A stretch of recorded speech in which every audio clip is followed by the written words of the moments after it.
చాలామందికి తెలియజేయడం ఏమంటే మా యువతను చూపించాం. మా యువతకు వయసు అయిపోలేదు, కాకపోతే వాళ్ళు సాఫ్ట్వేర్ ఉద్యోగస్తులు.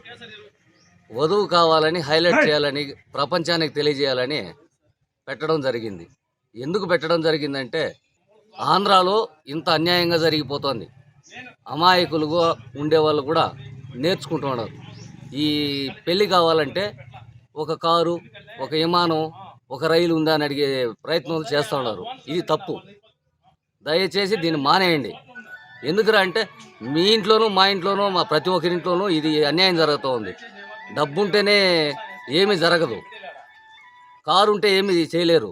10 మంది కావాలా, 10లో మనం ఉండాలా. దాన్ని దయచేసి అర్థం చేసుకోండి ప్రతి ఒక్క మహిళ కూడా.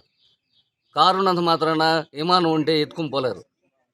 ఇది మానవత్వంగా ఆలోచించి ప్రతి ఒక్క మహిళ ప్లస్ మొన్న శివాజీ మాట్లాడినాడు కట్టుబొట్టు గురించి, అనసూయ గురించి.